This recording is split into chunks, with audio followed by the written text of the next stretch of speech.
कितनी अशिष्टाचार इनके अंदर में है, सदाचार से हीन है।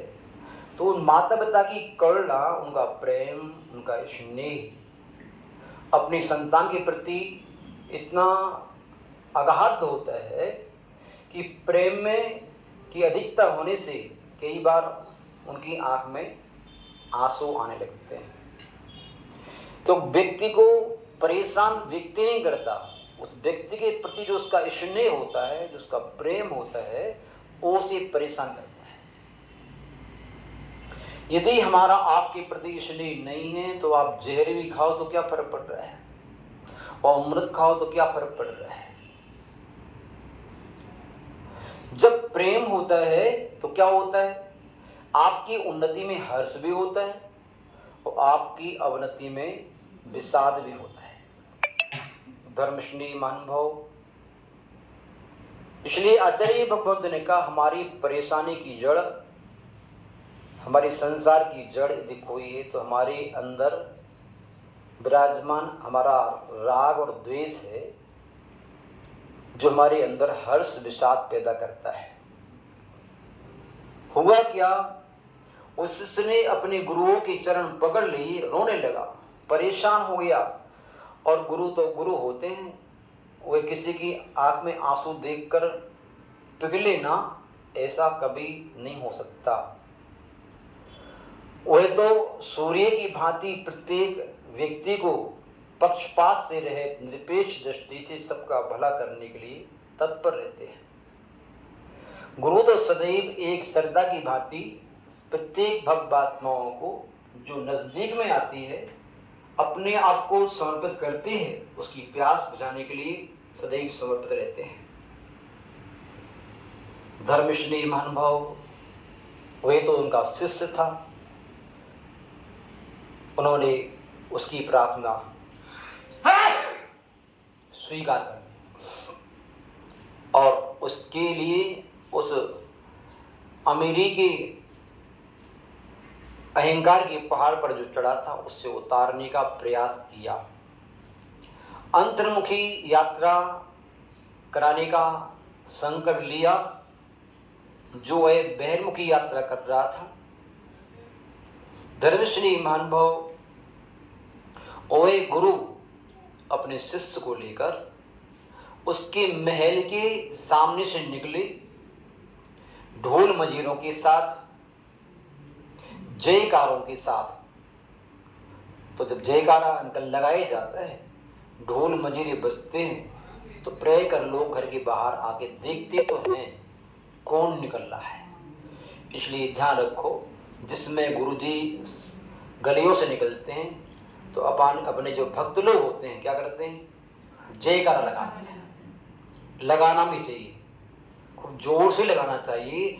जयकारा लगाना भी जिन शासन की प्रभावना का अंग है, ढोल मजीरी बजाना भी जिन शासन की प्रभावना का अंग है। जो लोग घर में सो रहे हैं उनकी नींद को तोड़ने का प्रयास है। जो नींद प्राणी को दुर्गति की खाई में डाल देती है।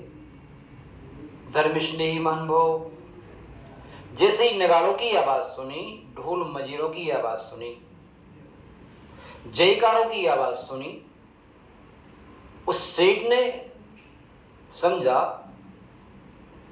और सुना कि कोई साधु सन्यासी हमारे घर के सामने से निकल रहे हैं। बाहर आया,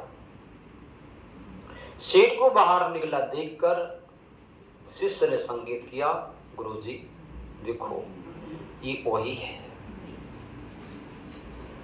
गुरुजी वहीं रुक गए और रुक करके मुस्कुराते हुए उस सृष्टि के लिए अपने पास बुला लिया। बोले कहा, सेठ जी आप बड़े पूंजीपति हैं, होशियार हैं और ज्ञानी भी हैं, आप तीव्र पुण्यात्मा है, आपकी उम्र भी लंबी है। धर्मस्नेही महानुभाव, गुरुजी ने कहा मेरा एक काम कर दो आप, कि जब आप जाओ यहाँ से ऊपर, मेरी तो उम्र वृद्ध हो चुका हूं, मरने वाला हूं, मैं जा रहा हूं, मेरी एक सुई है, मैं संभाल नहीं पा रहा हूं, ये आप ले लो, आप रख लो इसके लिए, और जब आओ तो मेरी सुई ऊपर लेते आना। कहां लेते आना? ऊपर लेते आना। इस शब्द को सुनकर उस सृष्टि की ही की आंख और बोल पड़े, गुरुजी आप दुनिया को उपदेश और संदेश देते हैं, हमें तो कुछ समझ में नहीं आ रहा क्या कह रहे हैं आप। मैं सही कह रहा हूं, आप मेरा छोटा सा काम नहीं कर सकते, मैं दुनिया के काम करता हूं, और आप हमारे छोटे काम करने से इनका आपका भोजन हो गया? भोजन कर दो। भोजन हो गया। ये पत्ते 11:15 का। हाँ हाँ 11:15। धर्म स्नेही मान भाव, आप मेरा छोटा सा काम नहीं कर सकते। उस सेठ जी बड़े आत्मीय भाव से, विनम्र भाव से कहने लगे, गुरु जी ऊपर हम अपना, हमारा शरीर ही साथ में नहीं जाएगा जब, तो हम आपकी सुई लेके कैसे जा पाएंगे? गुरुजी ने कहा जब आपका शरीर साथ में नहीं जाएगा, जब सुई भी लेके आप जा नहीं सकते, तो आगे की यात्रा आपको अकेले ही करना है, और आपको पता नहीं कब जाना पड़ जाए, आज जाना पड़ जाए, अभी जाना पड़ जाए, कभी जाना पड़ जाए।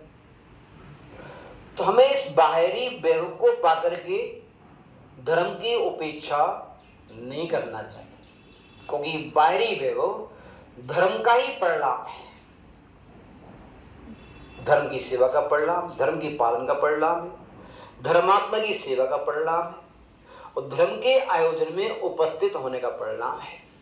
इसलिए सेठ जी आप अपनी यात्रा को मंगलमय बनाने के लिए जो है धर्म, धर्मात्मा, धर्म के आयोजन का बड़े ही तत्परता के साथ में, समर्पण के साथ में, श्रद्धा के साथ में सेवन किया करो।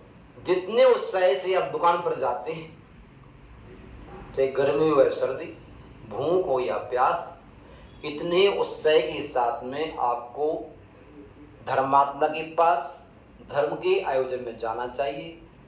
इसी से आपका भला होगा। इतने के कारण उन्होंने आगे यात्रा कर दी और वह सेठ अंतर्मुखी हो गया, उसकी दिशा बदल गई। जो रुझान उसका मकान, दुकान और पैसे की प्रति था, उसका रुझान किसके प्रति हो गया? धर्म, धर्मात्मा, धर्म की आयोजन के प्रति हो गया। बस सतगुरुओं के उपदेश से हमें दिशा मिलती है, जिससे हमारी दशा सुधर जाती है। इसलिए हमें जब जितना समय मिले उनका सानिध्य प्राप्त करने का, उनकी समीपता प्राप्त करने का, उतना अपन लोगों को करना चाहिए। उनके लिए नहीं, अपने लिए। किसके लिए? अपने लिए। इसका ध्यान रखें। ओम शांति। परम पूज्य गुरुदेव आचार्य भगवत वसुदेव महाराज की जय। मुनि श्री जनानंद जी महाराज की जय।